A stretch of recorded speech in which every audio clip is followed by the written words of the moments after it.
नमस्कार, good evening. आज हम इस समय सब इकट्ठा हुए एंटी इम्पीरियलिस्ट फोरम के बैनर के नीचे, जो कि एक क्राइसिस इंटरनेशनली जो खड़ा हुआ है, जो जंग का चल रहा है यूक्रेन और रशिया के बीच में। और हम सब जानते हैं कि इस समय में जब भी संकट आता है, इंटरनेशनली कोई भी इन्वेजन होता है या ह्यूमन राइट्स का वायलेशन होता है, तो एंटी इम्पीरियलिस्ट फोरम जो होता है उसमें अपनी सक्रिय भूमिका सदा निभाता हुआ आ रहा है। एंटी इम्पीरियलिस्ट फोरम की गठन 1997 में हुआ था, और जिनके जो पहले प्रेसिडेंट थे इस फोरम के, वो थे justice V R Krishnan Iyer, और जो जनरल सेक्रेटरी थे डॉक्टर मुखर्जी, प्रोफेसर मुखर्जी थे।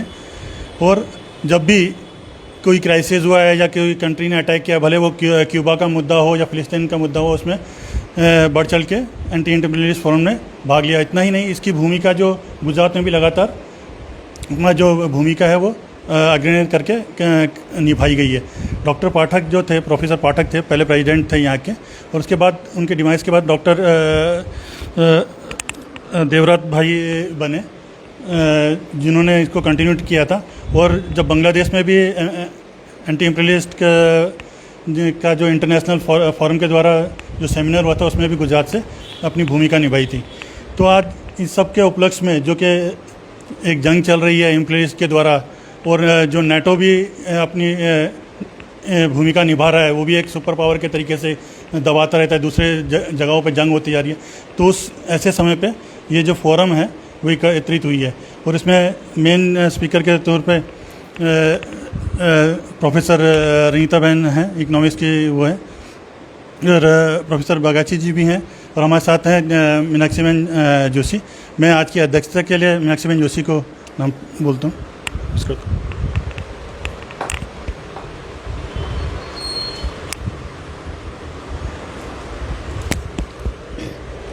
धन्यवाद इंद्रजीत भाई।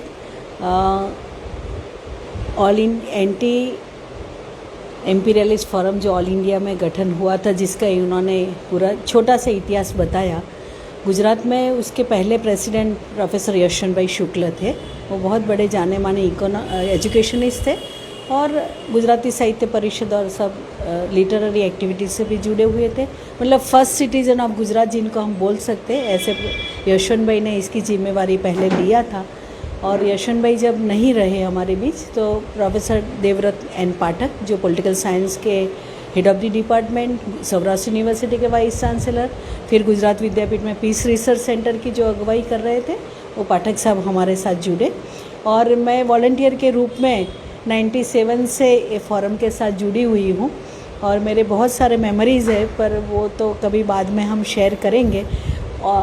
एंटी इम्पीरियलिस्ट जो फोरम है, उसने इंटरनेशनल भी एक बिरादरी के रूप में, सॉलिडारिटी के रूप में एक किया था, और इंटरनेशनल एक ऑर्गेनाइजेशन भी फॉर्म हुआ था, जिसमें यूएसए से रामसे क्लार्क, जो एक वो समय का बहुत जाना माना संगठन था, answer act now to stop war and racism, तो उसके रामसे क्लार्क भी इसके फोरम के कन्वेंशन में काफ़ी बार आए थे भारत में।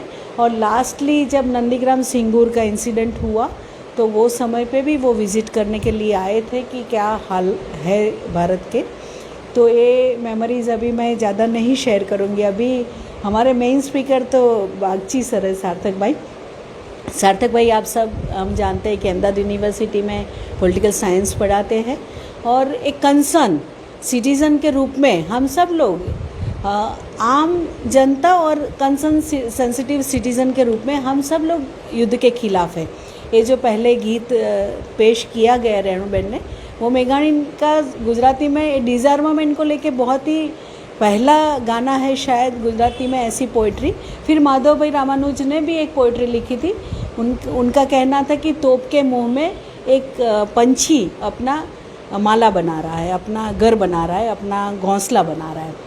पर मेघाणी का जो है पूरा एक वर्ल्ड व्यू कि क्या होना चाहिए, दुनिया को क्या ज़रूरत है, और आज यूक्रेन वॉर पे भी हम यही फील कर रहे हैं कि हमें क्या चाहिए।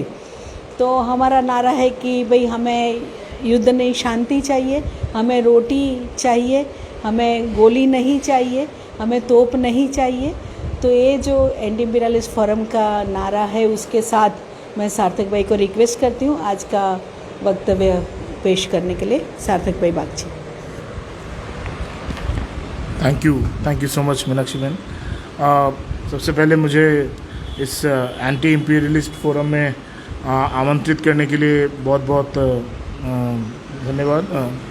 और आज का जो टॉपिक है, इनफैक्ट मुझे यहाँ आने के पहले इस फोरम के बारे में ज़्यादा मालूमात नहीं थी, तो पर चूँकि मैं जिस हिसाब से अपना जो वक्तव्य अपना रख रहा था, तो थोड़ा एक संयोगवश ऐसा हुआ कि वो इस फोरम के जो हेडिंग है उसके साथ में बहुत ही अच्छी तरह से वो मैच हो रहा है, क्योंकि मैं ये देखना चाह रहा था कि मैं इस पे थोड़ा जानना चाह रहा था कि ये जो रशिया और यूक्रेन के बीच में जो वॉर हो रहा है, या फिर रशिया ने जो यूक्रेन पे अटैक किया है, तो उसके पीछे क्या है, मतलब कारण क्या है उसका, और उसके पीछे उसको जस्टिफाई कैसे किया जा रहा है, और उसको एक जिसको कहते हैं कि लेजिटिमेसी उसकी किस तरह से ड्रॉ की जा रही है, और उसके पीछे एक बहुत ही मतलब जो एक उभर के आता है एक सच्चाई की एक इम्पीरियलिस्ट मंशा है और एक इम्पीरियलिस्ट थॉट प्रोसेस है, जिसको कि यूज़ किया जा रहा है एक मेमोरी पॉलिटिक्स या फिर एक हिस्टोरिकल फ्यूचर के नाम पे, जो कि व्लादिमीर पुतिन जो रशिया के प्रेसिडेंट है उसको कर रहे हैं। तो मैं जब ये बना रहा था आज के मतलब यहाँ पे मतलब बोलने के लिए कुछ पॉइंट्स, तो तब मतलब यही संयोगवश यही उभर के आया मेरे भी दिमाग में कि किस तरह से ये एक इम्पीरियलिस्ट एक revisiting of the imperialist backdrop जो कि 19th सेंचुरी में या फिर अर्ली 20th सेंचुरी में भी हो रहा था, उसी को किस तरह से वापस से उसको एक रीइन्विगोरेट किया जा रहा है। ये पहली बात तो ये है कि मतलब थोड़ा सा मैं आपको अगर हिस्ट्री में, हालांकि मैं पॉलिटिकल साइंस का प्रोफेसर हुआ, पॉलिटिकल साइंस पढ़ाता हूँ, पर कई बार जो हमारे कॉन्सेप्ट्स होते हैं वो हिस्ट्री में भी रूटेड होते हैं, और उसके लिए मुझे ये भी पसंद है कि मैं हिस्ट्री में लोगों को थोड़ा सा लेके जाऊँ, ताकि एक कॉन्टेक्स्ट को देखें और उस कॉन्टेक्स्ट की जो एक हिस्टोरिसिटी है उसके उपलक्ष्य में हम चीज़ों को समझें। तो अगर ये जानना चाहे कि रशिया अगर और ये यूक्रेन किस तरह से ये दोनों में समानांतर चीज़ें हैं, और ये जो हम कहते हैं कि एक रूट अगर इसका है कि 1000 या फिर 1000 साल पहले 9th या 10th सेंचुरी में जब ट्रेड रूट्स के आसपास कीव जो शहर है, कीव शहर, वो उभरना शुरू हुआ ट्रेड रूट्स के आसपास, और किस तरह से वो शहर ट्रेड रूट्स के मतलब जो कि प्रॉस्पेरिटी आई ट्रेड से, और उस ट्रेड पे बेस करके एक बहुत ही जियो स्ट्रैटेजिक इम्पोर्टेंट लोकेशन पे वो बेस था, और उस हिसाब से एक शुरुआत हुई, एक नींव पड़ी एक कल्चर की, एक रिलीजन की, एक तरह के नेशनलिज्म की, एक लैंग्वेजेस की, जो कि जिसको कि मतलब जिसका बेस में था एक स्लाव एथनिसिटी। तो स्लाव एथनिसिटी से किस तरह से कीव से उनकी शुरुआत हुई लोगों की, कि लोगों ने आसपास के विभिन्न Slav tribes started to congregate किए कीव में, और कीव से फिर धीरे धीरे वो आगे बढ़ के अलग अलग जहाँ तक कि पूरे ब्लैक सी तक अलग अलग छोटे छोटे स्टेट्स में बन गए। पर ये बहुत ही जो एक अभी हमने देखा है कि हमारे जो रशिया के जो प्रेसिडेंट है व्लादिमीर पुतिन, वो एक हिस्टोरियन के रूप में भी उभर के आए हैं। उन्होंने आजकल कुछ रिसर्च पेपर्स भी लिखे हैं और अपने स्पीचेस में भी वो हिस्ट्री का बार बार आह्वान करते हैं। तो उनका जो हिस्टोरिकल जो रीडिंग है वो बहुत ही एक सिंपलिस्टिक नैरेटिव को दिखाता है, जबकि कीव का जो इमरजेंस है और किस तरह से कीव एक्चुअली मॉस्को से भी पुराना है। तो मॉस्को भी जो शहर जहाँ से बाद में मॉस्को बना, उससे भी ज़्यादा पुराना कीव शहर है।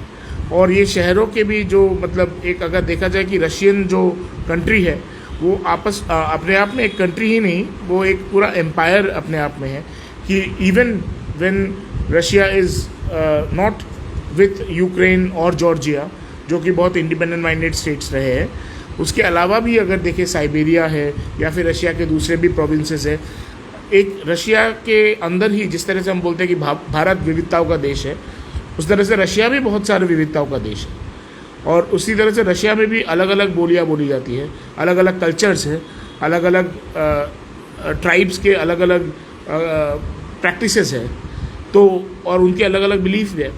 फेथ है उनको एक, जिस तरह से हम देखते हैं कि नेशनलिज्म का जो कॉन्स्ट्रक्ट है वो एक बहुत ही मॉडर्न कॉन्स्ट्रक्ट है। Late 18th century 19th century में एक नेशनलिज्म का एक कॉन्स्ट्रक्ट बढ़ा, जिसमें कि जैसे हम देखते एग्जांपल एक हमारे पास है फ्रेंच नेशनलिज्म, जिसमें कि फ्रांस के अलग अलग पार्ट्स को एकत्रित करने की जो भावना आई थी, उसको कैसे एकत्रित किया जाए, उसको एक अलग अलग डायलेक्ट्स को एक अगर फ्रेंच लैंग्वेज बनाया जाए तो फ्रैंकोफोन से फ्रेंच लैंग्वेज बना। फ्रेंच लैंग्वेज से एक फ्रेंच नेशनलिज्म आया कि फ्रेंच नेशनलिज्म में फिर भले ही वो जोग्राफिकली भी नहीं था, इनफैक्ट मोरक्को इवन अब साउथ ईस्ट एशिया तक भी जहाँ पे भी जो फ्रेंच कॉलोनीज़ थी, इवन कि अफ्रीका में भी जो फ्रेंच कॉलोनीज़ थी, वहाँ पे भी सब हमने देखा कि किस तरह से एक फ्रेंच नेशनलिज्म का एक उत्थान हुआ है। तो वो लोगों को कंसोलिडेट करने में, लोगों को एकत्रित करने में, लोगों को to give a common feeling, और जिसको हम कहते हैं कि बेनेडिक्ट एंडरसन के भाषा में इमेजिन कम्युनिटी, जो कि with the use of mass media etcetera it also gained kind of currency. तो उसी हिसाब से अलग अलग बिखरे हुए लोगों को एकत्रित करके एक एम्पायर, एक कंसोलिडेटेड एम्पायर की जो एक नेशन की जो आइडेंटिटी दी गई, वो उसका केस हम देखते हैं रशिया में भी है। और रशिया और यूक्रेन के शेयर्ड कल्चर्स है, शेयर्ड लैंग्वेजेस है, शेयर्ड कुजीन्स है, उनका एक ही रिलीजन है ऑर्थोडॉक्स क्रिश्चियनिटी, उनकी रिश्तेदारी है आपस में, उनके कॉमन एथनिसिटी है। तो फिर भी देखते हैं हम कि एक आपस में एक जो है सद्भावना, और या फिर एक एकोमोडेशन ऑफ इंटरेस्ट जिसको कहते हैं, कि वो एक रहता आया है। उसके बाद भी एक हमने बात देखी कि जब पुतिन ने अटैक किया था, जब रशिया ने फॉर्मली अटैक किया यूक्रेन के ऊपर, तब पुतिन ने कुछ बातें की थी जो कि मैं एक बार दोहराना चाहूँगा कि in his justification speech Putin ने ये बताया था कि ये जो यूएसएसआर की जो गलती थी उसको सुधारा जा रहा है, कि यूएसएसआर का जो विघटन था वो एक 20th सेंचुरी का सबसे बड़ा जियोपॉलिटिकल डिज़ास्टर उसको कहा पुतिन ने, जो यूएसएसआर का विघटन है।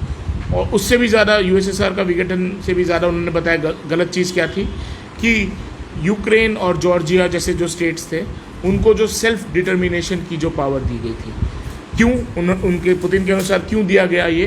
क्योंकि उस टाइम पे गोर्बाचेव के अंडर में 1991 में जब बर्लिन वॉल भी गिरा था, और 90 में और 91 में जब सोवियत का डिसइंटीग्रेशन हो गया था, विघटन, और उस टाइम पे फ्रांसिस फुकुयामा ने एक बहुत ही अच्छी एक आर्टिकल, बहुत ही वाइडली कोटेड आर्टिकल लिखी थी, एंड ऑफ हिस्ट्री। तो एक तरह से इतिहास का अंत देखा जाए तो एंड ऑफ हिस्ट्री में भी उस दौर के बारे में बात होती है।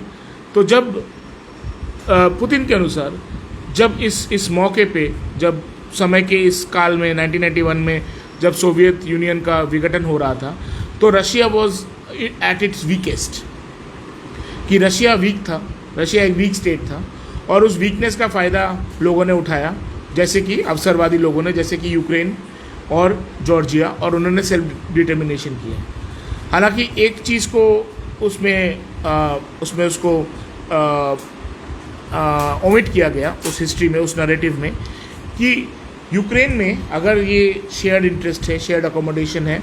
आप मुझे बता दीजिएगा मुझे कितना समय है, अगर मैं ज़्यादा बोलूँ तो आप रोक दीजिएगा। तो अगर उसमें था कि यूक्रेन में ये डिमांड क्यों उठ रहा था, ये अगर आपके अकोमोडेशन ऑफ इंटरेस्ट हो रहा है, आपके कल्चर सेम है, आपके अगर लोगों के बीच में ट्रेड है, आपके लोगों के बीच में कॉमन एथनिसिटी है, लैंग्वेज सिमिलर है, रिलीजन सेम है, खाना सेम है, तो फिर लोगों में ये क्यों हुआ? तो उसका एक जवाब हमको थोड़ा और हिस्ट्री में जाने पे मिलता है कि सोवियत यूनियन जो है, तो सोवियत यूनियन एक यूनियन ऑफ स्टेट्स था, यूनियन स्टेट्स, जिसमें कि फेडरलिज्म का एक मॉडल था, जिसको हम कहते हैं कि होल्डिंग टुगेदर। तो उसमें अलग अलग जो स्टेट्स थे उन लोग अपनी ऑटोनॉमी के साथ में they could come together and they were part of the Soviet union, larger Soviet union, जिसमें कि एक कुछ लार्जर policies थे which were common to all, but other states could also be have certain ideas of their own independence, जो कि एक federalism का बहुत इम्पोर्टेंट। और ये मैं इसके लिए भी बोल रहा हूँ क्योंकि ये बातें हमारे जानने के लिए भी ज़रूरी है, क्योंकि किसी न किसी रूप में इंडिया में भी हम उन चीज़ों पे आज होते हुए डिबेट्स देख रहे हैं।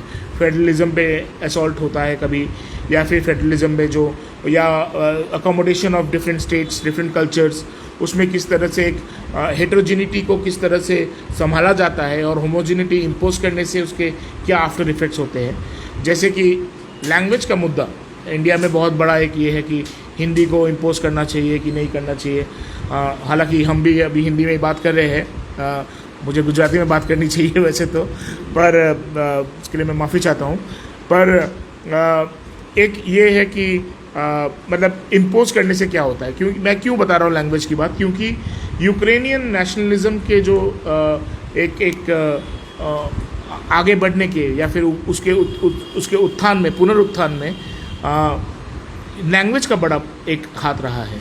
कि जब लेनिन के टाइम में जो एकोमोडेशन ऑफ इंटरेस्ट किए गए थे इन द यूएसएसआर मॉडल, वो स्टालिन तक आते आते काफ़ी उसका कैरेक्टर चेंज हो गया था। स्टालिन के काल में क्या हुआ कि रशियन जो स्टेट था, रशियन कल्चर था, उसको एंटीथेटिकल सोचा गया यूक्रेनियन लैंग्वेज, यूक्रेनियन कल्चर से। और उसके बदौलत क्या हुआ कि स्कूल्स में यूक्रेनियन लैंग्वेज को बैन कर दिया गया। यूक्रेन के जो ये है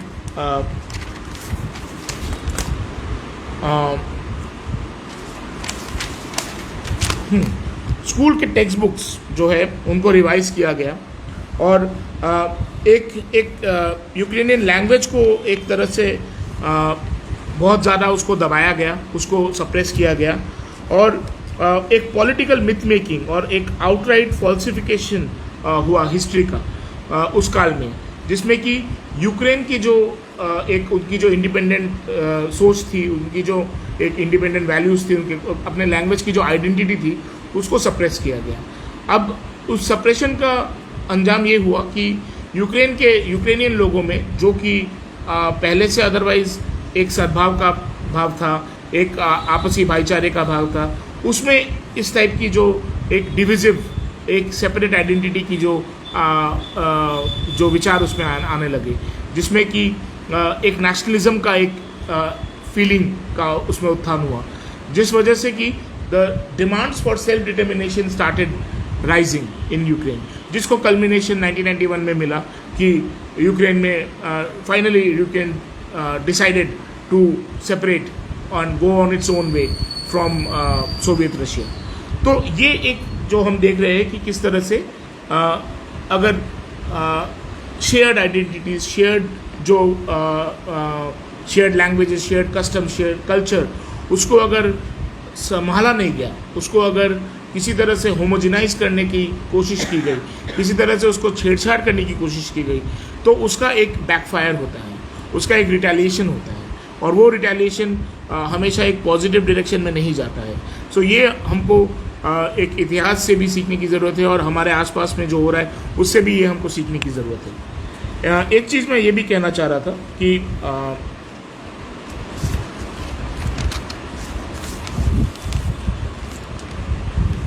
हाँ, और एक ना ही सिर्फ कि लैंग्वेज का जो जिसको हम कहते हैं कि लैंग्वेज का सप्रेशन हुआ, पर Ukrainian identity and culture was permitted to exist only as cartoonish caricature of dancing Cossacks in puffy pants। तो मतलब इसको एक कार्टूनिश, एक कैरिकेचर के रूप में उसको प्रस्तुत किया गया, और उसकी एक अवहेलना हुई, तो जिससे कि यूक्रेनियन जो आइडेंटिटी है उसको एक चोट पहुंची, और इसी चोट को आगे जाके जो एक सुगबुगाहट होती है, जो कि एक नेशनलिज्म के फीलिंग में या फिर एक सेपरेट आइडेंटिटी के फीलिंग में ये तब्दील होती है, बाद में हम देखते हैं। तो इस तरह का जो एक है कि एक दूसरे की भावनाओं को परस्पर अंतर्विरोध से देखना, that is somewhere the key to understanding how ये जो फिशर्स होते हैं कम्युनिटीज़ के बीच में, ये कैसे अराइज करते हैं।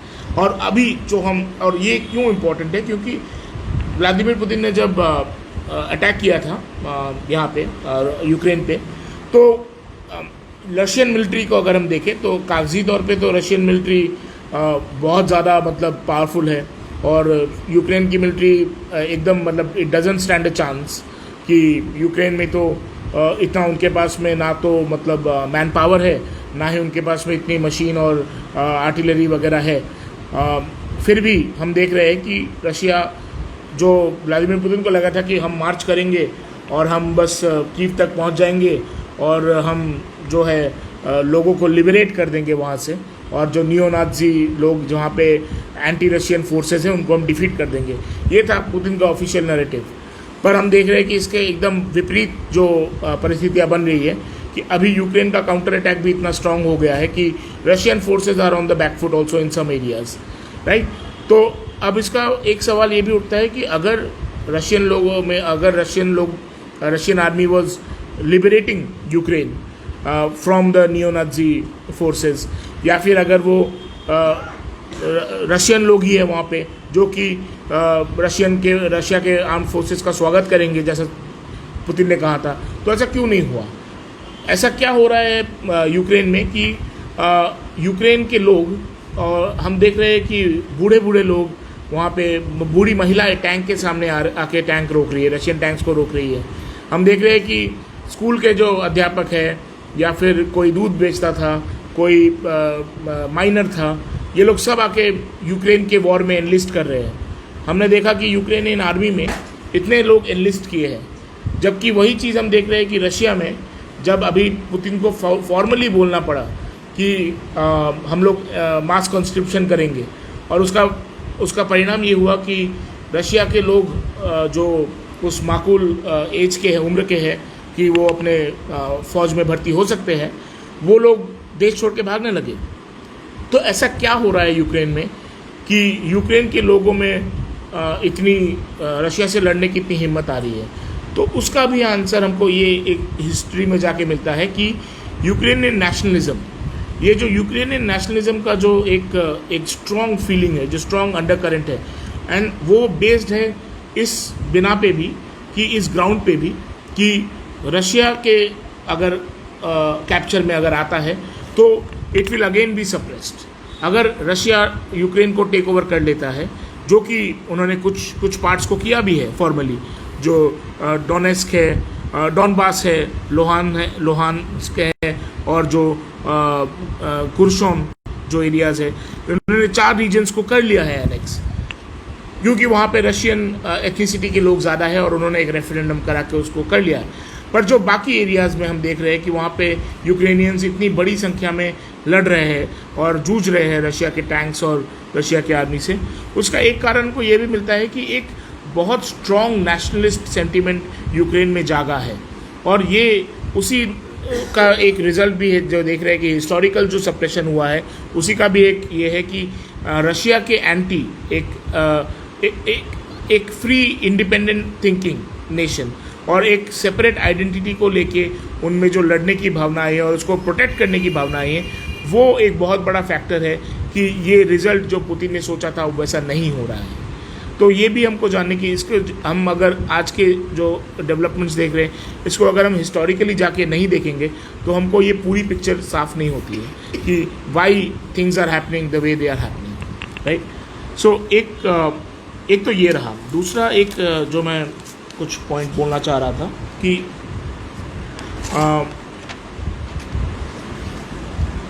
पुतिन जो कर रहा है वो क्या है, मतलब यही मैं इस पे आना चाह रहा था कि ये इम्पीरियलिस्ट चिंता और ये इम्पीरियलिस्ट सोच किस तरह से आगे आई है।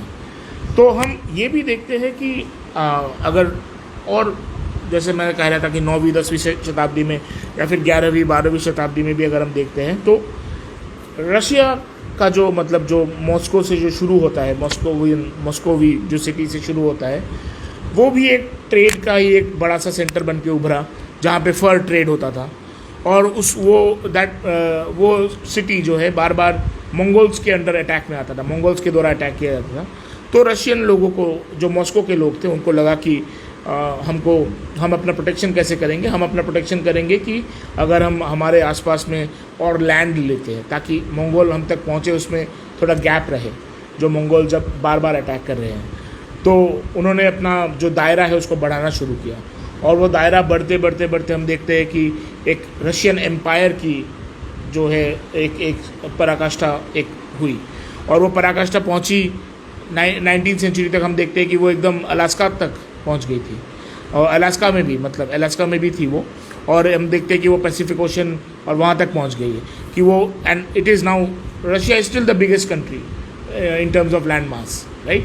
तो ये जो एक प्रोटेक्शन की तरह उन्होंने इसको सोचा कि अगर हम आउटसाइडर एनिमी से या फिर आउटसाइडर अटैकर से हम बचना चाहते हैं तो हम उसको प्रोटेक्शन के तौर पे एक्स्ट्रा लैंड ऑक्यूपाई करते करते हम अपने एम्पायर को किस तरह से बढ़ा सकते हैं। और रशियन एम्पायर का एक बहुत बड़ा एक इम्पॉर्टेंट ये भी रहा है कि वो हमेशा यूरोप का जो इम्पीरियल जो पॉलिसीज़ रहा है उसके भी अगेंस्ट में हम देखते हैं कि Russian empire has always vied for that power, जो कि ब्रिटिश एम्पायर का हम देखते हैं। फिर इम्पीरियल जो एज ऑफ इम्पीरियलिज्म था 18वीं सेंचुरी 19वीं सेंचुरी, इसमें हम ये भी देखते हैं कि रशिया का एम्पायर भी उतनी ही तेज़ी से बढ़ा जितना कि जर्मन एम्पायर बढ़ रहा था या फिर ब्रिटिश एम्पायर बढ़ रहा था।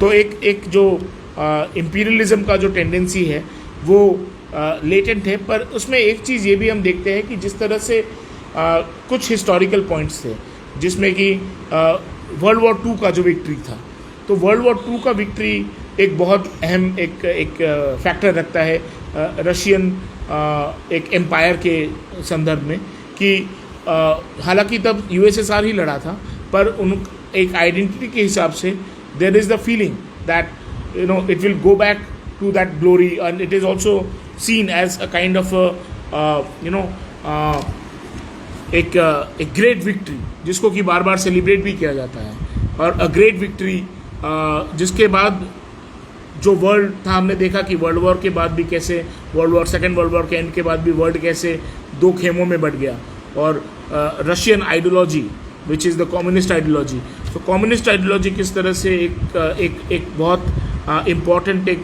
धरा के रूप में आई, और which was completely opposed by the capitalist ideology of the other super power.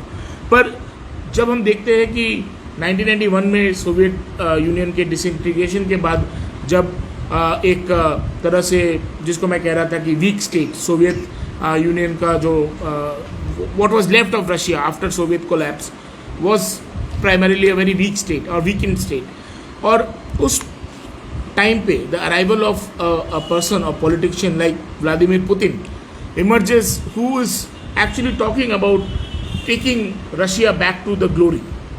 और ये वाला जो फिनोमिनन है हम देखते हैं कि this is very common across right wing nationalist leaders कि भले ही ये एर्दोयान हो, मोदी हो, व्लादिमीर पुतिन हो या फिर डोनाल्ड ट्रंप हो, मेक अमेरिका ग्रेट अगेन, या फिर एर्दोयान जो कि टर्की को लेके जाना चाहते हैं कि जो ओटोमन एम्पायर की जो बुलंदियाँ थी वहाँ तक उसको लेके जाना चाहते हैं, या फिर मोदी जो कि 1100 साल 1200 साल की गुलामी के पहले वाला भारत उसमें लेके जाना चाहते हैं, या फिर जो पुतिन है कि एक बहुत एक सेमी माइथोलॉजिकल एक लेगेसी में लेके जाना चाहते हैं जहाँ पे कि Russia was the great empire that it used to be, and restoring that glory becomes the main objective and the state policy, and everything is working to put that or to achieve that। उसमें जो है कि भले ही हमारे देश में economy मतलब उनके देश में भले ही वहाँ पे इकोनॉमी इज़ अंडर परफॉर्मिंग, भले ही वहाँ पे ग्रोथ नहीं हो रही है, भले ही वहाँ पे जॉब्स अनएम्प्लॉयमेंट हाई है, भले ही वहाँ पे इन्फ्लेशन हाई है, तो एक बहुत इम्पॉर्टेंट जो एक फैसिनेशन रहता है कि restoration of the old glory और द हिस्टोरिकल ग्लोरी, कि और कुछ नहीं तो इसी से सब ठीक हो जाएगा। सो ये एक बहुत इम्पॉर्टेंट हम देखते हैं कि पुतिन की जो थॉट प्रोसेस है उसका एक बहुत बड़ा एक फैक्टर ये रहा है, restoration of the old glory, जिसको कि कहते हैं कि by restoring Russia's control over its former territories, Putin not only wants to correct what he sees as a historic wrong, but also cement his own place in Russian history as a leader who restored the country to its rightful status।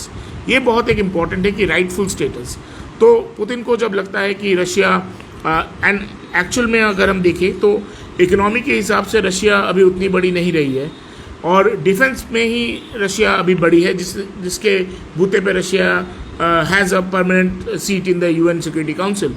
पर अगर जिस हिसाब से हम देखते हैं कि conflicts में, अगर वर्ल्ड ओवर कॉन्फ्लिक्ट्स में हम देखते हैं कि रशिया की एक बहुत अहम भागीदारी भी रही है, जिसमें कि through military might Russia wants to recapture or regain its status, जिसको हम कहते हैं कि after the collapse of the Soviet Union America got to be the policeman of the world, कि अमेरिका ने जगह जगह पे अपने आर्मी उतारे और डेमोक्रेसी को रिस्टोर करने के प्रोजेक्ट्स वगैरह किए और they played the role of the cop of the world. पर रशिया हम देखते हैं कि इस पूरे जो टाइम पीरियड में Russia also has been engaged in many conflicts around the world which have also highlighted Russia's military super power. अगर हम देखें कि एरिट्रिया में जो कॉन्फ्लिक्ट हो रहा था अफ्रीका में, या फिर हम अगर देखें सीरिया में जो कॉन्फ्लिक्ट हो रहा था, या फिर अगर हम देखें कि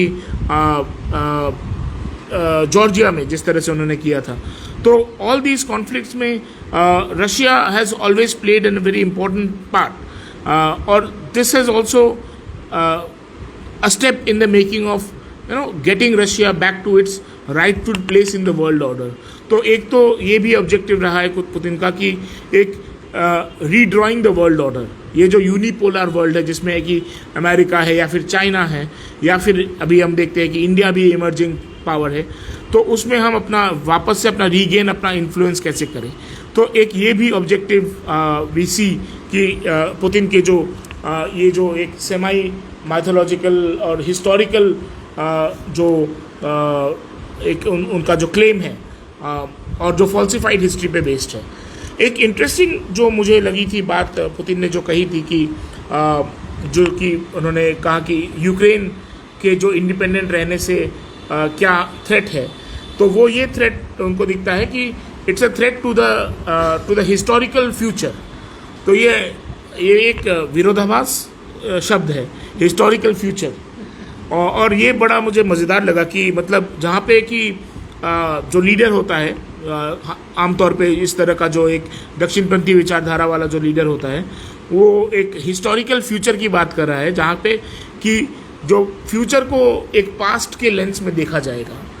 और ये मुझे लगता है ये वर्ड जो है हिस्टोरिकल फ्यूचर, ये कॉइन ये अच्छे से कैप्चर करता है जो रियलिटी है इस तरह के सोच की, कि फ्यूचर को किस तरह से एक पास्ट के परिप्रेक्ष्य में, पास्ट के लेंस के थ्रू एक देखा जाए, और उसकी जो खामियां हैं वो हमको दिख रही है आज ग्राउंड पे किस तरह से वो प्ले आउट करता है।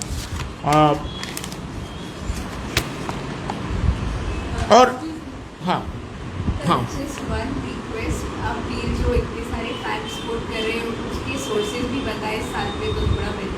ठीक है, आई विल डू दैट। सो एक और चीज़ जो मैं कह रहा था कि पुतिन का जो इम्पीरियलिज्म की चूँकि बात हो रही थी, तो पुतिन का जो इम्पीरियलिज्म का जो आइडिया है वो भी हम देखते हैं कि which basically talks about the idea of a pre revolutionary state और imperial state which consist mainly of the Russian, the Belarusian and the Ukrainian states. And of course अगर रशिया एग्जिस्ट कर रहा है तो बेलारूस और यूक्रेन इंडिपेंडेंटली एग्जिस्ट नहीं कर सकता। और इसका हम ये भी देख रहे हैं कि आज अगर हम देखें कि यूएन का जो एक सिक्योरिटी काउंसिल का जो वोट हुआ था, उसमें रशिया का जो यूक्रेन पे जो अटैक हुआ था उसके अगेंस्ट में ये भी रेजोल्यूशन पास हुआ था जिसमें India and some 35 countries abstain from voting. But उसमें रशिया को 5 सपोर्टर्स भी मिले थे, including China. China also abstain from voting. But उनके जो 5 सपोर्टर्स थे वो कौन थे? तो उनके 5 सपोर्टर्स थे जो मैंने कहा कि एक तो एरिट्रिया है, एक सीरिया है, एक बेलारूस है, नॉर्थ कोरिया है। तो अब ये कंट्रीज़ वैसे कंट्रीज़ हैं और उनको सपोर्ट कहाँ से मिल रहा है? बेलारूस में हमने देखा होगा कि आपको मुझे लगता है याद होगा कि जब कोविड के दौरान बेलारूस के जो एक जो राजा ही कह सकते हैं, डिक्टेटर है लुकाशेंको। लुकाशेंको का एक ही claims himself to be the last dictator of Europe. तो वो यूरोप का आखिरी डिक्टेटर अपने आप को कहलाना पसंद करते हैं। वहाँ पे अभी कोविड के दौरान चुनाव हुए थे और उस चुनाव में 5वीं बार लुकाशेंको जीते। तो चुनाव में जो गड़बड़ियाँ थी उसके अगेंस्ट में लोगों ने प्रोटेस्ट किए, तो वो प्रोटेस्ट को कर्ब करने के लिए फोर्सेस रशिया ने भेजे, पुतिन ने भेजे। और यही नहीं, लुकाशेंको ने एक जो वहाँ पे जो एक एक्टिविस्ट था, वेब जर्नलिस्ट था, उसको बेलारूस के एयर स्पेस से उन्होंने कैप्चर भी कर लिया था, तो उसको एक अरेस्ट भी किया था। और जिसके बारे में जैसे कि हम देख रहे हैं कि कुछ स्टेट से जैसे कि जमाल खोशगी को टर्की में असैसिनेट कर दिया था, तो फ्री प्रेस पे जो हमला हो रहा है बेसिकली, तो फ्री प्रेस पे हमला भी था और उसमें लुकाशेंको का काफ़ी उसमें रोल था। तो Lukashenko because he has Putin's backup और पुतिन सपोर्ट, तो उन्होंने भी पुतिन को एक रेसिप्रोकल सपोर्ट दिया है। सीरिया में हमने देखा कि जो बशर अल असद के जब अपोजिशन में लोग खड़े हुए थे, तो उस म्यूटिनी को या फिर उस प्रोटेस्ट को भी दबाने के लिए Russian forces helped Bashar al Assad to quell the rebellion in Syria. तो ये भी हमने देखा कि किस तरह से ये जो ऑटोक्रेटिक सोच है ये सिर्फ रशिया के बॉर्डर्स पे या फिर यूक्रेन या फिर एक यूरेशियन रीजन में ही नहीं ऑपरेट करती है, but they have wider ramifications across the world. और ये भी इस रीज़न से ये वॉर या फिर इस तरह की जो एक विचारधारा की जो एक मजबूती हो रही है, उसको भी जानने की और समझने की ज़रूरत बढ़ जाती है। और लास्टली एक चीज़ ये भी है कि रशिया में किस तरह से, क्योंकि ये जो वॉर है इसके जो हिस्टोरिकल नैरेटिव्स जो गढ़े जा रहे हैं और जो एक हिस्टोरिकल व्यू में जो एक प्रोपेगेंडा की तरफ से भी ये गढ़े जा रहे हैं, ये क्यों ज़रूरी है? तो ये पुतिन के लिए इसलिए भी ज़रूरी है क्योंकि even if he is a dictator और even if he is an autocratic leader, there is still a need for him to get legitimacy for his actions, and that comes from this kind of idea of a kind of nationalistic exaltation, or this kind of historical reification of the greater good कि आज अगर आप sacrifice कर रहे हैं या फिर आज अगर आपको बोला जा रहा है कि आप रशियन फोर्सेस में एनलिस्ट करिए और आप रशिया के लिए जाके एक बहुत ही बेबुनियाद लड़ाई लड़िए, तो उसके पीछे लेजिटिमेसी इसी हिस्टोरिकल नैरेटिव से आ रही है। तो मैं यही पे अपना मतलब जो वक्तव्य है उसको समाप्त करना चाहूँगा। और ये जो यहाँ पे जो भी स्पीच में जो भी मैंने फैक्ट्स कहे हैं, these are based out of articles in New Yorker, the Atlantic, the Guardian और फॉरेन पॉलिसी रिव्यू। सो ये कुछ जर्नल्स है और कुछ न्यूज़पेपर्स है, तो जिसमें कि इस तरह का एक एनालिसिस रशियन वॉर को लेके आया है। और एक और आप अगर वीडियो देख सकते हैं तो एक वीडियो भी है जॉनी हैरिस का यूट्यूब पे, तो उनके 2 वीडियोज़ है एक्चुअली। एक है आपके यूक्रेन रशिया वॉर पे, दूसरा है रशियन इम्पीरियलिज्म पे कि रशिया का जो एक हिस्टोरिकल मैप किस तरह से बना है और किस तरह से इवॉल्व हुआ और किस तरह से एक्सपैंड हुआ।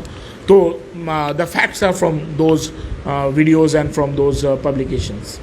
सो मैं इस पे मैं अभी इतना ही कहना चाहूँगा, और इसके आगे अगर कोई सवाल हुए तो definitely we will discuss those things.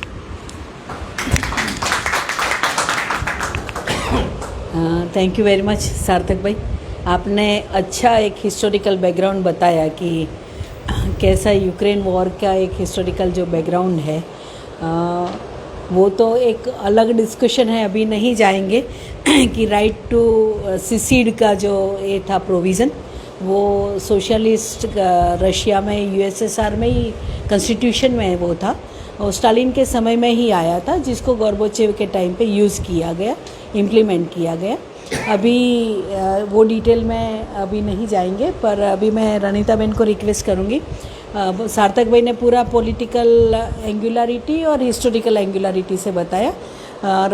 Ranita Ben पूरा बताएंगे यूक्रेन वॉर का इम्पैक्ट कैसा हो रहा है, वो फ्यूल प्राइस पे हो रहा है, हमारे फूड ग्रेन प्राइस पे हो रहा है, और भारत पे भी उसका कैसा इम्पैक्ट हो रहा है, उसके बारे में शायद उन्होंने डिटेल तैयार किया है पीपीटी, पर अनफॉर्चुनेटली यहाँ उसका प्रोविज़न नहीं होने से उसका पूरा डिस्प्ले नहीं हो पाएगा। वो उनको उसका डिटेल ही हमें बताना पड़ेगा ऐसे ही हार्ड कॉपी से, तो उसके लिए सॉरी। रानीताबेन ने बहुत मेहनत किया था, पर यहाँ उनका वो फंक्शन अभी नहीं है, वो कुछ रिपेयरिंग में, अंडर रिपेयरिंग।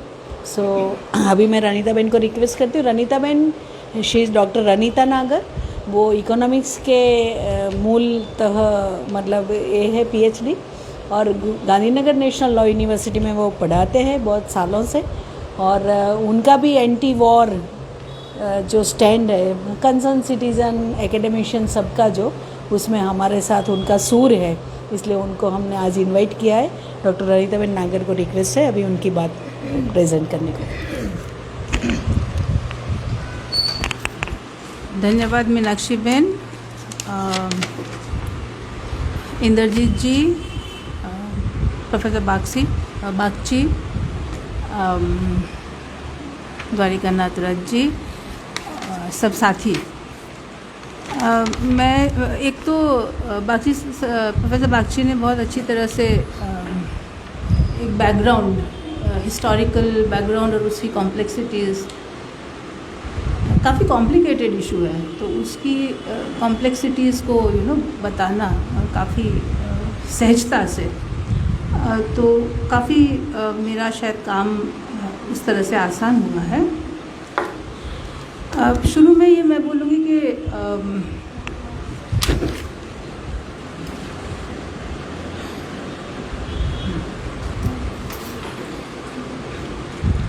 काफ़ी सारे पॉइंट्स जो रखे जाएंगे मेरे डिस्कशन में, वो all India anti imperialist forum का लिटरेचर है अवेलेबल ब्रॉडली, उसमें ये डिस्कस हो चुका है। ओवर एंड अबव कुछ राइटिंग्स बाय प्रोफेसर जयति Ghosh, by professor Prabhat Patnaik, by professor Chandrashekhar, CP Chandrashekhar, by Professor Richard Wolff and by Professor Yoni Varoufakis. So those who are interested, ज़रूर ये readings को follow करें. They are professors of Harvard, MIT, so on and so forth. I'll just एक कुछ details में जाते हुए, जो प्रोफेसर बागची ने ऑलरेडी एक कॉन्टेक्स्ट में रख दिया है, कुछ डिटेल्स को मैं जस्ट दोहराना चाहूँगी। हिस्टोरिकली अगर हम देखें तो क्लियरली ये एक इम्पीरियलिस्ट वॉर है, क्लियरली ये स्ट्रगल फॉर मार्केट्स है between Russia and US and NATO member countries. इसकी श्रृंखला हम ऑरेंज रेवोल्यूशन से बहुत डायरेक्टली ट्रेस कर सकते हैं। ऑरेंज रेवोल्यूशन 2004 में घटित होता है, और वहीं पे अब हमें दिखता है कि दो प्रेसिडेंशियल कैंडिडेट्स हैं, एक विक्टर युश्चेंको और विक्टर यानुकोविच, ये दो प्रेसिडेंशियल कैंडिडेट्स हैं। और इसमें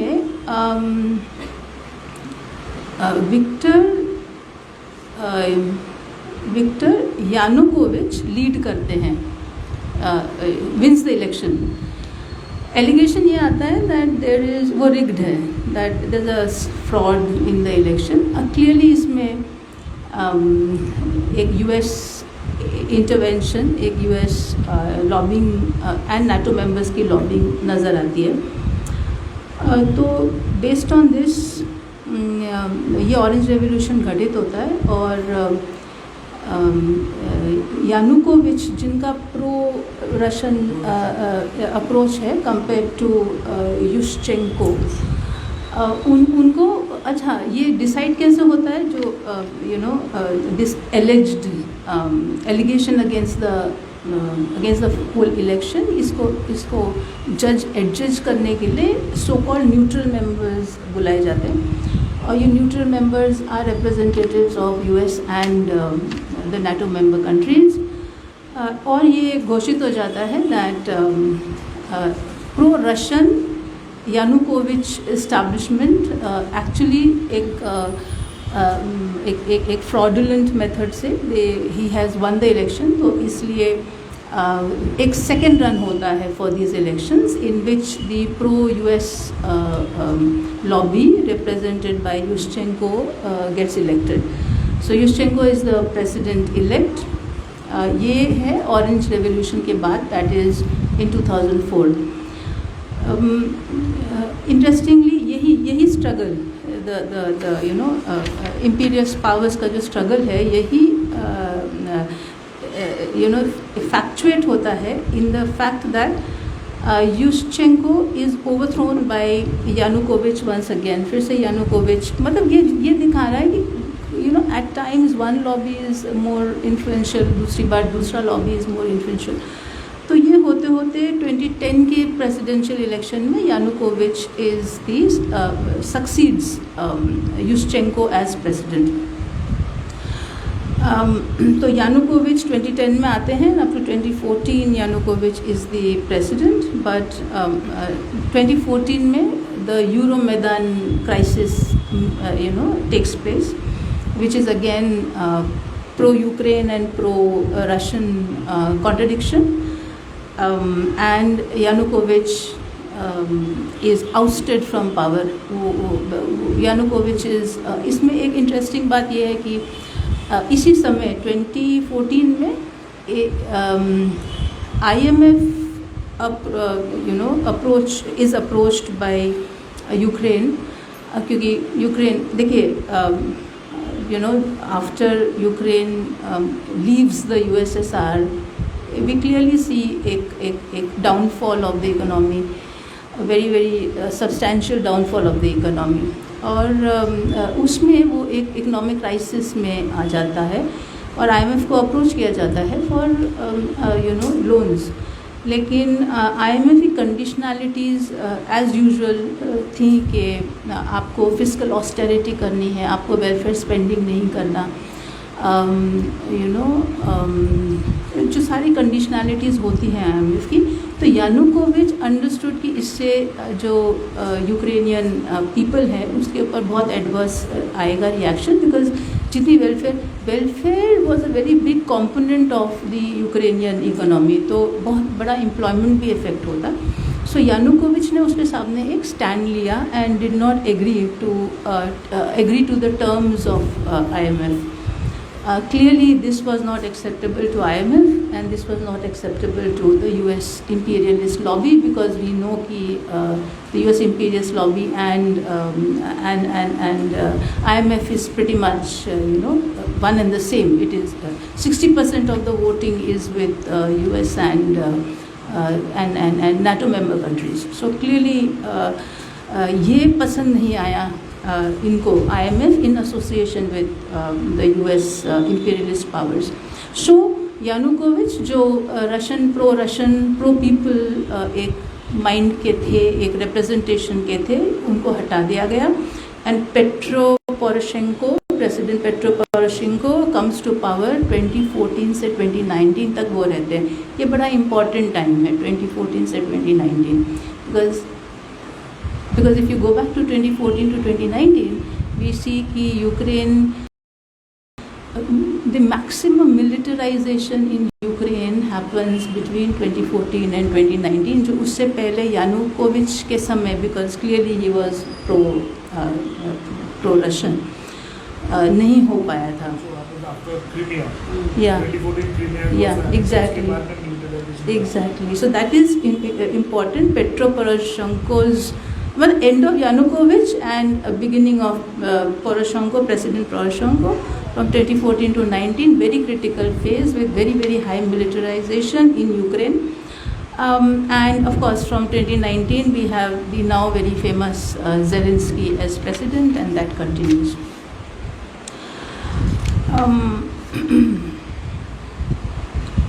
जो मैं बता रही थी कि 2014 to 2019, मतलब it was more like a build up. This is the build up to the present war, and in that build up what do we see? Just few facts, कि NATO alliances every year 10,000 Ukrainian soldiers को they have trained right from 2014, right? If we go on with some facts, so 2017 December, Trump administration is giving heavy defensive arms to Kyiv, तो directly Kyiv में militarisation.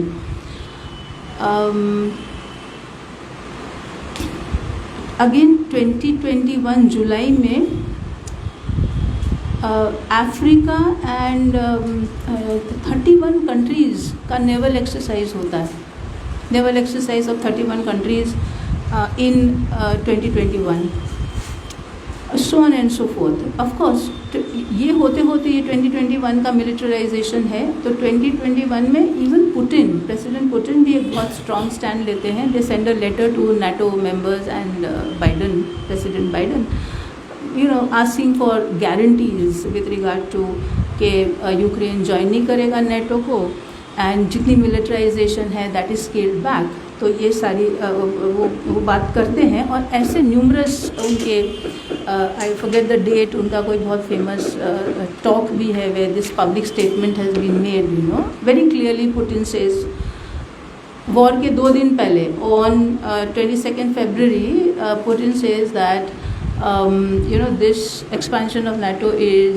an existential threat to Russia, और ये वो किसी भी कीमत में accept नहीं करेगा। और इस स्टेटमेंट के 2 दिन बाद we see the war. Some facts on the war is this that Indrajit ji actually made this correction for me कि ये जो इराक Luhansk, Donetsk, Zaporizhzhia and Kherson का जो एनेक्सेशन था, that is 20% of Ukrainian territory that is completely been annexed. 6.5 million Ukrainians भाग गए हैं देश को छोड़ के, उनको भागना पड़ा, और 8 मिलियन इंटरनली डिस्प्लेस्ड हो गए। In thousands, we don't have data as yet, in thousands there is death and injury, devastating injury. World Bank estimate of recent 2022 says that Ukraine economy 50% shrink हो गई है, and it's going to take $100 billion. I know these are just amounts, but just $100 billion to help the economy get back. And please, we have to ये perspective दिमाग में रखना है कि all this is in the face of post-COVID, immediate post-COVID, when countries are struggling for even something as basic as vaccination, वहाँ पे इस तरह का एक human economic loss।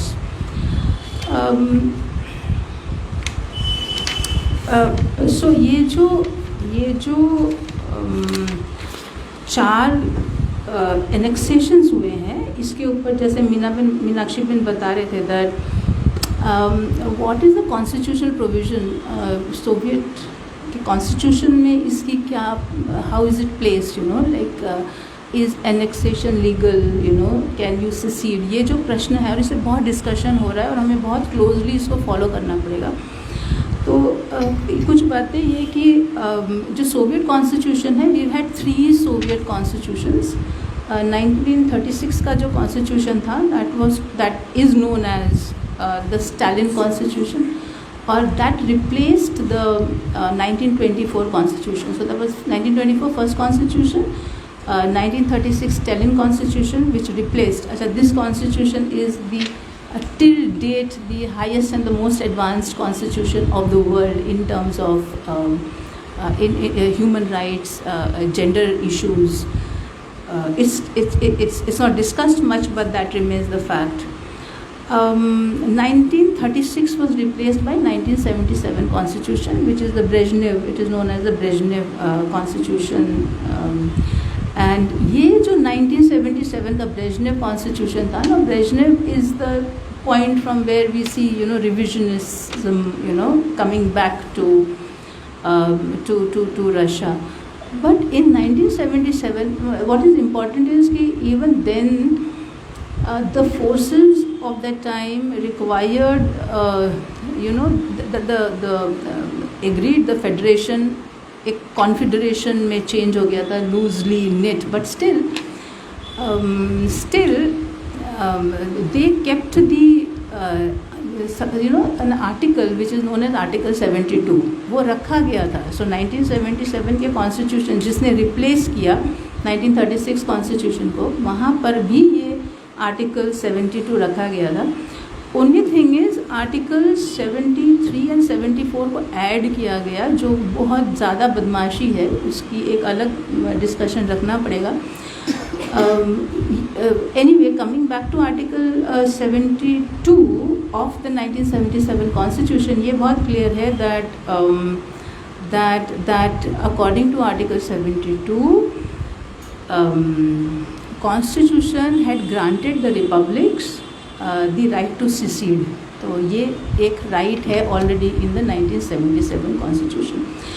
इसके संदर्भ में looking at the annexation is something that All India Anti-Imperialist Forum very strongly opposes and appeals to the people of all countries to resist this ongoing war.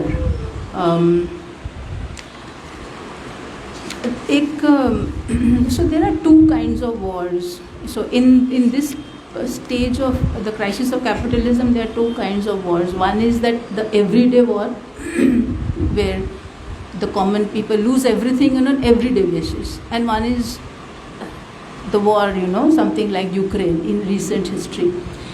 So when we look at both these types of wars, then it becomes important कि pin point करें हम exactly कि ये imperialist powers जो हैं ये अभी इस समय किस बात को लेकर इतना नेशनलिज्म दोनों तरफ से, यूक्रेनियन एंड रशियन नेशनलिज्म को इतना ज़ोर शोर से क्यों इस इंटरेस्ट को आगे बढ़ा रहे हैं. सो जवाब बहुत सिंपल है. हमेशा से रहा हिस्टोरिकली, जैसे बाकी जी ने बताया कि हमेशा से एक ट्रेड को ही लेके सवाल बना रहा. तो यूक्रेन वॉर को थोड़ा प्री कोविड में अगर हम जाएं तो प्री कोविड वी नो, हमने देखा कि global growth is falling, unemployment is at the highest, consumption, what do you call it, private consumption is at its lowest. All adverse macroeconomic issues हमें दिख रहा है. This is pre-COVID, and we also saw that COVID became an excuse for huge profiteering. This is also something that we saw, like pharmacy, big pharma, huge excuse for profiteering. We also saw that amazingly, no economist can really explain this, when there is such a disconnect between the real economy and the share prices, such a disconnect, share price has to have something to do with the real economy, right? It is about production and all of that. So we also know what happened. That was also वो भी एक government policy थी जिसके तहत we saw the disconnect between the real economy and the share price. The point is this, that in these series of developments of incidents, we have the war, and in the war also we see that very interestingly what we will see, I'll come to that, but the point is this, that the gains, what are the gains for the NATO members and US? Clearly, because the system brought COVID to save itself, the system brought the war also to save itself, but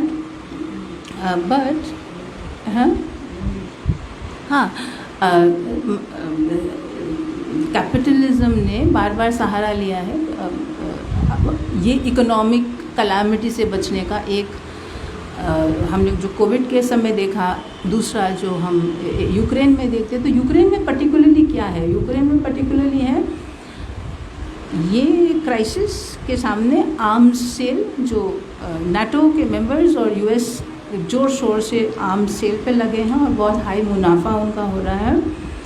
दूसरी तरफ interestingly जो economic जो political positions हैं उसको change करने का blueprint bye imposing sanctions, कि आप रशिया पे सैंक्शंस कर दीजिए तो यूरोप का और यूएस का ट्रेड बढ़ जा रहा है. ये बहुत clearly studies have shown, right. तो ये इनके बेसिक मार्केट क्राइसिस को सॉल्व करने का एक और तरीका। ये भी बताया है बागची जी ने कि ये जो शंघाई कोऑपरेशन, ये सब बात हो चुकी है, इसलिए मैं बागची जी आपने बहुत सारा मेरा बता दिया है। सो नहीं बताया आपने, क्यों? अभी जो शंघाई कोऑपरेशन का हुआ था आपने एब्सटेन किया, जो यूएन सिक्योरिटी। अच्छा सो ओके, सो ये शंघाई कोऑपरेशन ऑर्गेनाइजेशन अभी की बात है, लाइक 15-16 सितंबर 2022। तो वहाँ भी इतना डिवास्टेशन के सामने एक देश नहीं था जिसने स्ट्रांगली अपोज किया इसको। और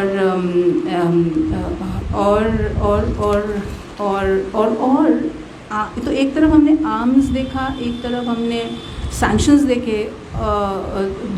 तीसरा पॉइंट होगा कि यूएस जो नेचुरल रिसोर्सेज कंट्रोल करना चाहता है क्लियरली यूक्रेन का, प्लस यूएस जो दखल करना चाहता है यूक्रेन का जो स्ट्रैटेजिक लोकेशन है उसका फ़ायदा लेना चाहता है।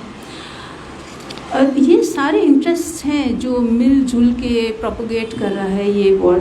एक और पर्टिकुलर है, ये भी all India anti imperialist forum के लिटरेचर से ही मैंने लिया है, और वो है द नॉर्थ स्ट्रीम प्रोजेक्ट। सबने पढ़ा भी होगा, सबने सुना भी होगा। ये जो है नॉर्थ स्ट्रीम, ये इमीडिएट जो फैक्टर है, मतलब कुछ हिस्टोरिकल, कुछ मार्केट, और ये तो मार्केट ही है। जो नॉर्थ स्ट्रीम प्रोजेक्ट है दैट्स ऑल्सो मार्केट फैक्टर। वो क्या है, 1230 किलोमीटर नेचुरल गैस का पाइपलाइन है फ्रॉम रशिया टू जर्मनी। अच्छा, हमारे US have become like super producers of oil and natural and gas by using this fracking technology. So वो Russia से भी बड़ा एक्सपोर्टर हो गया। तो वो क्लियरली चाहता है दैट के यूरोप उनका सरप्लस प्रोडक्शन, बिकॉज ये फ्रैक्चरिंग जो एक मेथड है that has the efficiencies of creating very bulk amount of oil and gas, जो लिक्विडाइज्ड फॉर्म में it is carried to Europe. और यूरोप 30% अपना ऑयल एंड नेचुरल गैस लेता है फ्रॉम रशिया, और क्लियरली यूएस के इंटरेस्ट में है कि ये 30% वहाँ से ना ले, बल्कि यूएस से ये पूरा बिजनेस कंडक्ट करें। तो ये जो 1230 ये एक रशियन जर्मन प्रोजेक्ट है, और इसको डबल करने की बात है, ये कैपेसिटी को डबल करने की बात है। So clearly this will be against the interest of the big energy and oil oligarchs, जो ओलिगार्क्स हैं, बड़े बिजनेस हैं ऑफ यूएस, इसके it will be against their interest. तो ये सारे इकोनॉमिक कंपल्शंस हैं to propagate and go ahead with the war.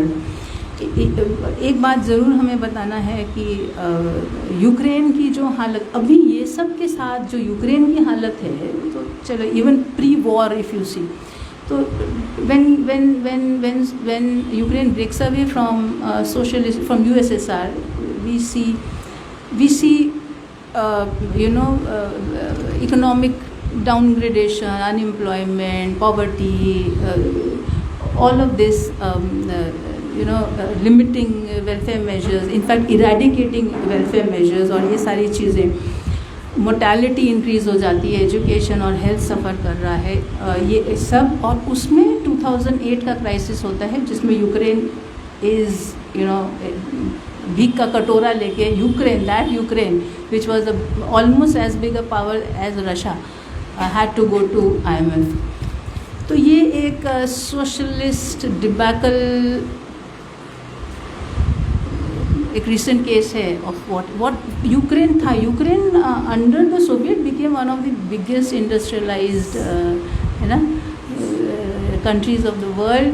Indrajit ji बहुत अच्छा एक पॉइंट बता रहे थे मेरे को कि this was the phase where real a scientific outlook, research and development, ये सारी चीज़ों को एक उन्नत जगह मिली and that was the reason for this Ukraine becoming such a successful, such a powerful country. And the same Ukraine after coming out of USSR we see कि उसका कल्चरल लेवल पे या साइंस एंड टेक्नोलॉजी लेवल पे या एक ideological clarity के level पे इतना प्रॉब्लम हो गया, गड़बड़ हो गया. It's become a pawn in both in the hands of Russia and it's tragic, absolutely tragic. लेकिन वो इतना उन्नत, इतनी क्लैरिटी वाला एक देश, वो उसकी ये हालत कैपिटलिज्म में हो गई. So that is something that needs to be mentioned again and again.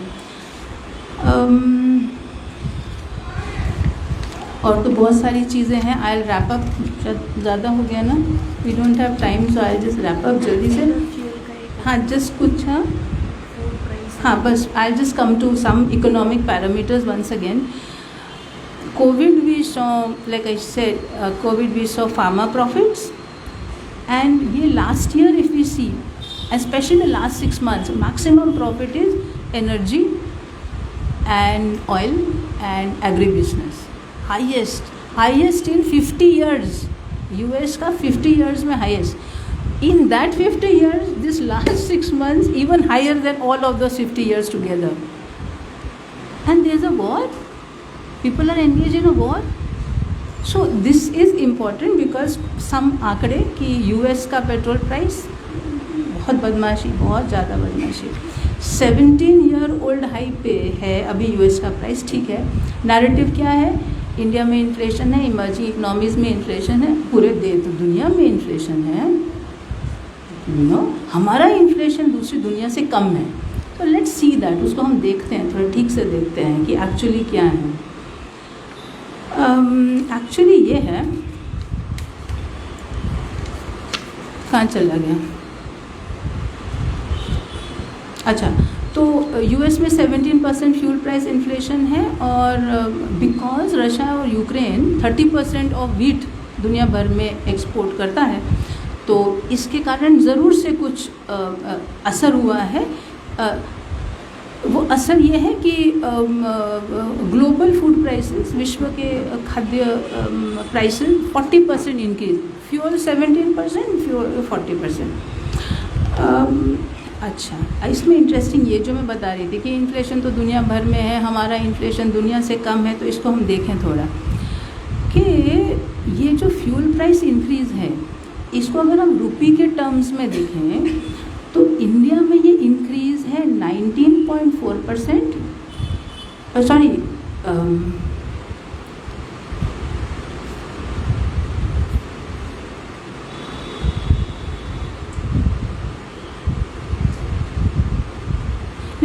नहीं, नॉट फ्यूल प्राइस इंक्रीज. तो जैसे मैंने बताया 40% है ग्लोबल. अब इसको देश के संदर्भ में अगर हम देखें तो cost of fuel per capita, अब इसको आप देखिए 40% मोटा मोटा बोल देंगे, फिर बताएंगे कि एक कंट्री में US में ज़्यादा है, इंडिया में कम है. You can make that comparison, but if you look at the socio economic reality, demography, population को ऐड अगर करेंगे तो हमें दिखता है कि इंडिया का जो पॉपुलेशन को अगर पैन आउट करें तो पर कैपिटा जिसको कहते हैं, cost of fuel per capita, हर इंसान के ऊपर ये फ्यूल प्राइस इंक्रीज़ का पर कैपिटा असर कितना है, तो वो आंकड़ा ये है.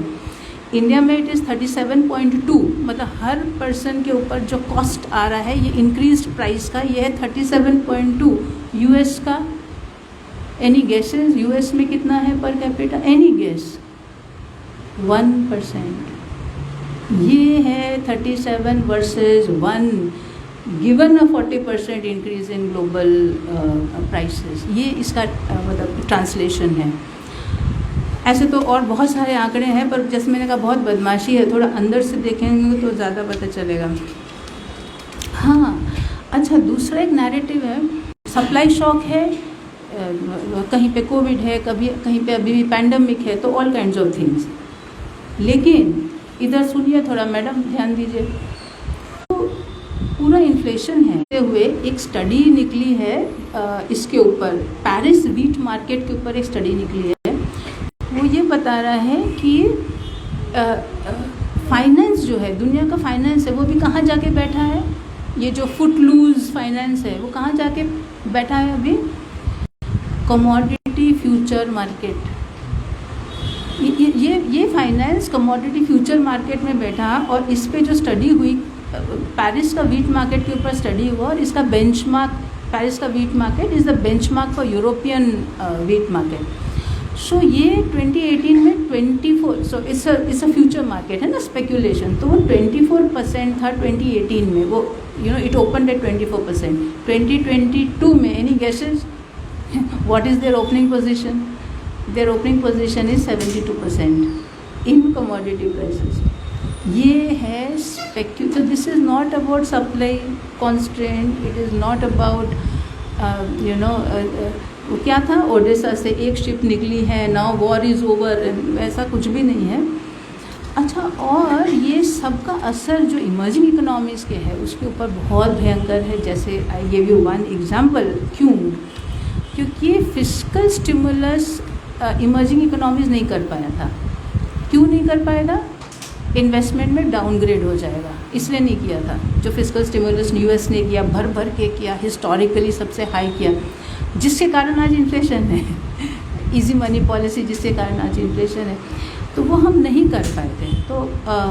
तो हमारी वल्नरेबिलिटीज़ इतनी ज़्यादा थी उस समय, और ये वल्नरेबिलिटी कोविड के टाइम और ध्वस्त हुई, और आज का food and fuel price increase में और वल्नरेबल और वीक, और मतलब लिटरली डिसइंटीग्रेटिंग जैसी एक इकोनॉमिक सिचुएशन बन गई है।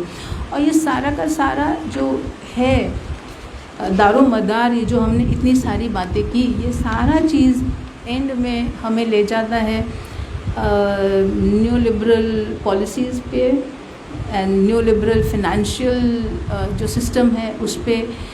आप देखिए 2008 का क्राइसिस जब हुआ था, so US and the global financial system ने कैसे कैसे हेल्प किया? उन्होंने वही बहुत लिक्विडिटी इंजेक्ट कर दी इकोनॉमी में, यूएस में, to bail out Lehman Brothers और इन सबको बेल आउट करने के। वो सारा पैसा, और इंटरेस्ट रेट ज़ीरो कर दिया, very low interest rate, so cheap money, वो सारा पैसा इमर्जिंग इकोनॉमीज़ में आ गया। This is after 2008। और जब वो पैसा इमर्जिंग इकोनॉमी इंक्लूडिंग इंडिया में आया, तो इंडियन बैंक्स का एक ही पाप है कि आइडल मनी बैंक्स रख नहीं सकते, बिकॉज देन यू लूज़। सो उसको पुश आउट करो। सबके घर में फ़ोन्स आते थे, ले लो, and we took a lot of loans, right. ये हो रहा था, एसेट प्राइस बढ़ रही थी, जिसको हम एसेट प्राइस बबल की थियोरी के नाम से जानते हैं, वो हो रहा था। वो होते होते वन फाइन डे खुद का ही, अच्छा यू हैव कोविड कनेक्टेड है, एंड कोविड में फिर इतना ज़्यादा fiscal stimulus, same US fiscal stimulus लाता है, एग्जॉर्बिटेंट, मालूम था इन्फ्लेशन होगा, अनकंट्रोलेबल इन्फ्लेशन। सो जब मन किया इंटरेस्ट रेट बढ़ा दिया। तो हम जो इमर्जिंग इकोनॉमीज़ में जो ट्रेजेक्ट्री आ गई थी because of increase in interest rate, एक तरफ फ्यूल प्राइस, एक तरफ कोविड की वल्नरेबिलिटी, फूड प्राइस, साथ में जब यूएस ने इंटरेस्ट रेट बढ़ा दिया, तो सारा का सारा पैसा is going back to safe haven, वो वापस चला जा रहा है टू यूएस। वाई? क्योंकि वहाँ इंटरेस्ट रेट बढ़ा दिया। इसका इम्पैक्ट हम पे क्या है? Depreciation of the rupee, balance of payment crisis, trade crisis, और ये सब का जो आउटकम है that is on worsening of employment, worsening of MSME sectors, और सारे के सारे मैक्रो इकोनॉमिक पैरामीटर्स। तो ये कुछ इमीडिएट इकोनॉमिक कॉन्सिक्वेंसेस की मैंने बात की। समय बहुत हो रहा है, मीनाक्षी बहन मेरे को बोल रहे बंद कर दो। So thank you very much. एक चीज़ प्लीज़ मुझे बोलने दीजिए, please let me take this, कि ऑल इन ये सिंस मैंने most of this analysis All India anti abusive forum के लिटरेचर से लिया है, तो उनका एक अपील, हमारा एक अपील है कि we the peace loving people of the world must come forward and demand to end not only this particular war between Ukraine and Russia but also any attempts of unleashing wars by the imperialist powers. Let us all raise our voices to end war and also to dismantle NATO. कहने का ये मतलब इसलिए था कि एक the everyday war, दूसरा एक यूक्रेन जैसा वॉर और उसकी कॉन्सिक्वेंस, और तीसरा जो इंद्रजीत जी ने मुझे बताया कि जिस तरह से रशियंस को यूक्रेन बाहर निकाल रही है, तो ये ज़्यादा से ज़्यादा दिखा रहा है कि the escalation towards a nuclear war ये बनता हुआ दिख रहा है। सो जब एवरीडे वॉर था हमारे ऊपर और हम सबके ऊपर, हमने रिएक्ट नहीं किया। जब यूक्रेन वॉर है इस तरह से यूक्रेन के ऊपर हमने नहीं रिएक्ट किया। अब कर ले रिएक्ट, नहीं तो न्यूक्लियर वॉर हमारे ऊपर आएगा और हम रिएक्ट कर ही नहीं पाएंगे।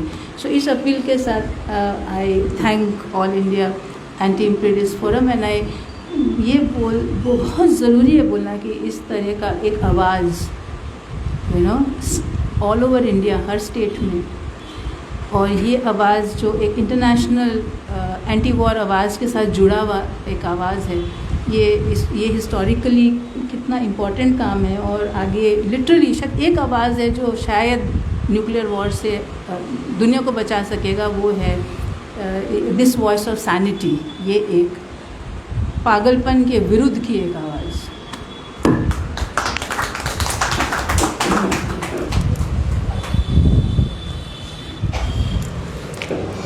धन्यवाद रनीता बेन।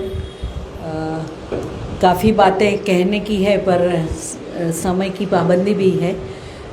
आज जो हम यहाँ बैठे हैं और ये जगह हमें दिया गया, उसमें women's international league for piece and freedom करके एक बहुत पुराना ऑर्गेनाइजेशन है जो यूएन सैंक्शन के साथ वो वॉर के ख़िलाफ़ खास करके महिलाओं की जो भूमिका है उसके बारे में उनका काफ़ी फोकस है। हाँ, ये जो जगह दिया गया है वो मंदाबेन परीख, डॉक्टर मंदाबेन परीख उसके प्रेसिडेंट इंडिया सेक्शन के थे, अभी नहीं रहे, अभी एडवाइज़र के रूप में है। मैं भी वो संगठन की सदस्य हूँ, तो इसलिए जगह के लिए हमने रिक्वेस्ट किया था। एक्चुअली यूक्रेन वॉर के ख़िलाफ़ हम डेमोन्स्ट्रेशन करना चाहते थे विल्फ के बैनर के तले, वो नहीं हो पाया। उनको भी लग रहा था कि कुछ डिस्कशन होना चाहिए, तो मैंने रिक्वेस्ट किया कि ये जगह हमें दीजिए डिस्कशन के लिए। तो हैप्पीली उन्होंने बोला कि हाँ ज़रूर कीजिए। एक्चुअली वो भी जुड़ने वाले थे पर आज गुजरात विद्यापीठ का एक क्रिटिकल मीटिंग है, she is one of the trustee, तो बोले मैं नहीं हाजिर रह पाऊँगी, पर आपका जो नारा है stop war and we want peace, उसके साथ विल्फ के पास्ट प्रेसिडेंट के रूप में उन्होंने सपोर्ट डिक्लेयर किया है। ये बात बता के मैं इंदर भाई को रिक्वेस्ट करती हूँ, all India anti imperialist forum का अभी जो लेटेस्ट स्टैंड है वो उसके बारे में वो बता दे। शायद वो हाँ प्रिंट आउट है उनके हाथ में, तो उसको पढ़ के सुनाए हमको, क्योंकि कुछ नया डेवलपमेंट ऐसे तो इंक्लूड हुआ है, फिर भी ऑफिशियली उसको स्टेटमेंट के रूप में आया है हमारे पास। इंदर भाई एक्चुअली बेसिकली पूरी बात आ गई है। जैसे प्रोफेसर रनीता जी ने भी बात करी है कि जो एक मार्केट ड्रिवन क्राइसिस के चलते हुए हुआ है, और जो भी पीसफुल को एग्जिस्टेंस का नारा सोवियत जब था या सोशलिस्ट कैंप था तब बुलंद था, तो उसी को बात को आगे लेते हुए ये एंटी इम्पीरियलिस्ट फोरम भी उसी के चलते हुए कर रही है कि हम देखेंगे कि जो भी वॉर्स हुए थे सोशलिस्ट कैंप ख़त्म होने के बाद, जिस प्रकार से नेटो और यूएस का एग्रेशन बढ़ता जा रहा था, और भले ही रशिया छोटा इम्पीरियलिस्ट पावर बोलो या कुछ भी बोलो, लेकिन एक दूसरे कंट्री को एग्रेशन करना एक गलत बात है, और वो वहाँ की जनता ने भी उसको नकारा के। और जब लास्ट में जब यूएन का जो वो हुआ था ये एनेक्स किए गए थे 4 स्टेट्स, तो जब उसका खंडन करना चाहिए था तो इंडिया ने भी उसको एब्सटेन किया गया था, बट जितने भी पीसफुल लोग थे उन्होंने उसको डिनाउंस किया। तो मैं अभी ये जो स्टेटमेंट है ऑफिसर मैं उसको पढ़ देता हूँ आप सबके सामने। Say no to war, no to NATO, we are all aware of the devastating war going on in Ukraine. It is nothing but a reflection of the clash between the imperialists. Even before humanity could recover from the damage inflicted due to COVID-19, this war started and more than 6 months have passed. Coming to the lesson, we see no respect. Not on the other hand, Russia is enjoying the support of few countries. China did not oppose Russia. India maintained union from voting in the UN General Assembly resolution. adopted to deplore Russian aggression on Ukraine. It is also abstained from voting in the Security Council resolution condemning the annexion of 4 areas within Ukraine.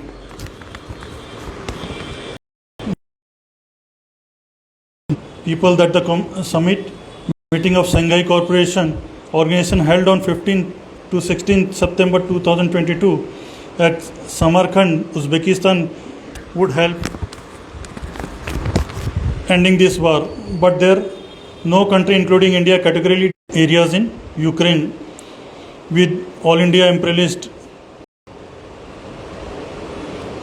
strongly condemns the fact is that each of the imperialist capitalist country has its own vested interest in ongoing war. This ranging by the warring countries, these are nothing but mischievous ploy to hoodwink through a counter-revolution. It emerged as capitalist and NATO for grasping a sizable share in the world market. So a new Cold War began with capitalist Russia, China and USA since the 1990s, which often culminates to hot wars and skirmishes. Capitalism, imperialism has no other means to survive but to indulge in war and foment war frenzy, which provides lubricants to run its rusted wheels of production by artificially stimulating market through militarization of economy. This benefits only the rich, imperialist, capitalist and merchants of war in every country, whereas the sufferings of the people at large get aggregated, loss of lives and jobs, homelessness, starvation and all other concomitant evils has already engulfed the war.